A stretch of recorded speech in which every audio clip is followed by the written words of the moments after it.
मैं हूँ एक जादुई पेड़ जो करता हूँ सबकी मदद। मेरी वजह से सब बहुत ज्यादा खुश रहते हैं। हा हा हा हा हा। एक छोटा सा जंगल था जहाँ पर एक जादुई पेड़ था जो सबकी मदद करता था। अक्सर उस पेड़ के पास राखी नाम की एक लड़की आया करती थी जो उसका देखभाल किया करती थी और उससे बहुत सारी बातें भी किया करती थी। एक बार की बात है, एक किसान उस पेड़ के पास आता है जो कि बहुत ही ज्यादा उदास लग रहा था। हे जादुई पेड़, मेरी मदद करो। इस बारी अच्छी फसल नहीं उगी है, इसीलिए मेरा बहुत ज्यादा नुकसान हो गया है। दोबारा खेत जोतने के लिए मेरे पास पैसे नहीं हैं, इसीलिए मुझे कुछ पैसों की जरूरत है।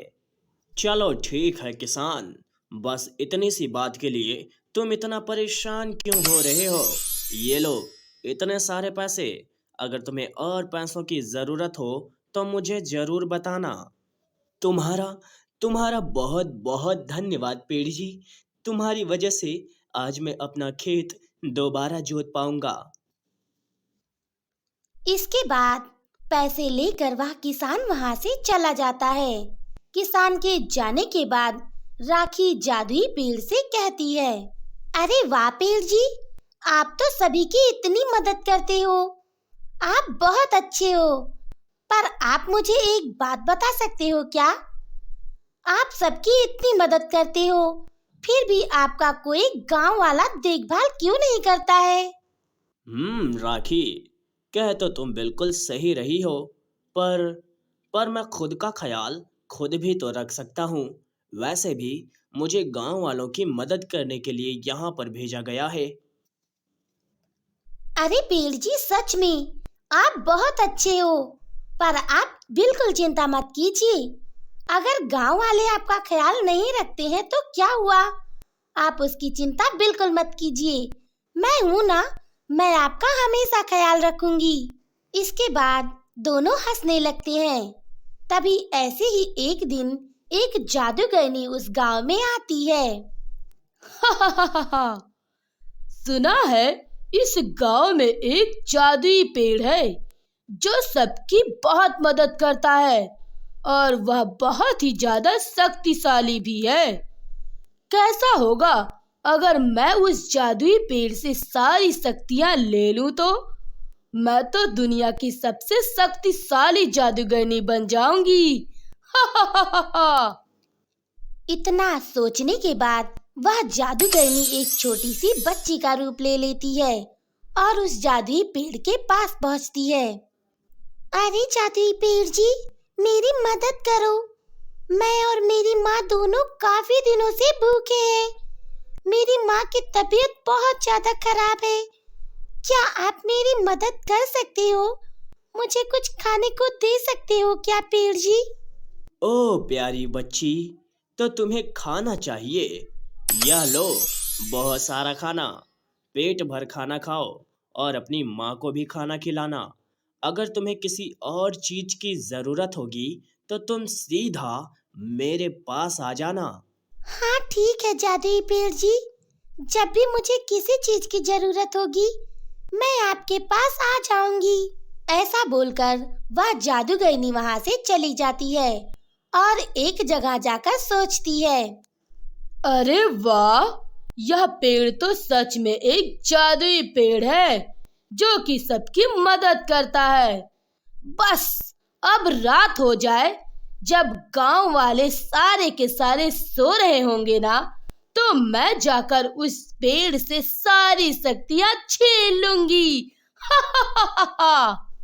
इसके बाद जब रात हो जाती है तो वह जादूगरनी उस जादुई पेड़ के पास पहुंचती है और उससे कहती है, सुनो जादुई पेड़, अब तुमने बहुत कर ली गांव वालों की सेवा।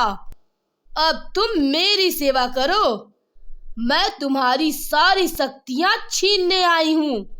तुम्हारी सारी शक्तियां छीनने के बाद मैं बहुत ही ज्यादा शक्तिशाली हो जाऊंगी। समझे तुम? अरे नहीं, तुम ऐसा नहीं कर सकती जादूगरनी। तुम ऐसा नहीं कर सकती। वो जादूगरनी पेड़ की बातें नहीं सुनती और उसकी सारी शक्तियां छीन लेती है और वहां से चली जाती है। अगली सुबह जब कुछ गांव वाले वहां पर आते हैं तो वो देखकर बहुत ही ज्यादा हैरान हो जाते हैं क्योंकि वह पेड़ मरा हुआ था। वो लोग आपस में बातें करने लगते हैं। अरे अरे, यह पेड़ कैसे मर गया? कल तक तो यह बिल्कुल ठीक था। हाँ बहन, यह तो मुझे भी नहीं समझ में आ रहा है। चलो छोड़ो, चलते हैं। फालतू में ही हम अपना टाइम बर्बाद करने के लिए यहाँ पर आ गए। ऐसा बोलकर सारे गांव वाले वहां से चले जाते हैं, पर राखी नहीं जाती। वह वहीं पर रुकी रहती है और पेड़ से बातें करती है। अरे पेड़ जी, आपको अचानक ये क्या हो गया? आपकी आपकी ये हालत किसने की? आप मुझे बताइए पेड़ जी, मुझे आपसे बात करनी है। आप प्लीज मुझसे बात करो ना। पेड़ जी, क्या आप मुझे सुन रहे हो? प्लीज कुछ तो बोलो। ऐसा बोल बोलकर राखी जोर जोर से रोने लगती है, लेकिन तभी वहां पर एक परी प्रकट होती है।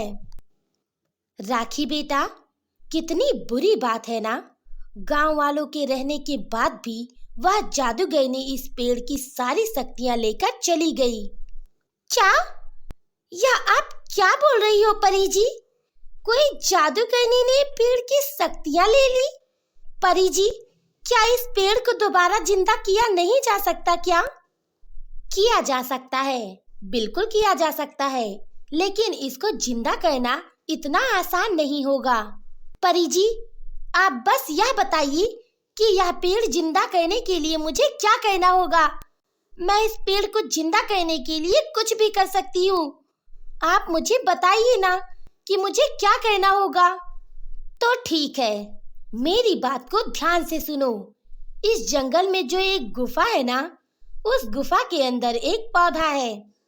तुम्हें उस पौधे को पीसकर इस पेड़ को लगाना होगा, तब इस पेड़ की सारी शक्तियां वापस आ जाएंगी। उस गुफा के अंदर बहुत मुसीबतें होंगी, तुम्हें ध्यान से जाना होगा। धन्यवाद परी जी, मैं सब समझ गई। मैं जल्दी ही उस पौधे को लेकर आऊंगी और इस पेड़ को जिंदा करूंगी। इसके बाद राखी उस गुफा की तरफ निकल जाती है। वह बड़ी मुसीबत के बाद उस गुफा के अंदर पहुंचती है और वह पौधा उसे दिखाई देता है। वह उस पौधे को लेकर आती है और उसे पीसकर उस पेड़ पर लगाती है, जिसकी वजह से वह पेड़ फिर से जीवित हो जाता है। अरे वाह, अरे वाह, मैंने कर दिखाया। मैंने इस जादुई पेड़ को वापस जिंदा कर दिया। तुम सच में ठीक हो गए हो। हाँ हाँ राखी, तुम्हारा बहुत बहुत शुक्रिया। तुमने आज फिर से मुझे जिंदा कर दिया। अगर आज तुम ना होती तो शायद मैं कभी वापस जिंदा हो पाता। तुम्हारा दिल से शुक्रिया। इस तरह राखी की होशियारी के चलते वह उस जादुई पेड़ को फिर से जिंदा कर देती है।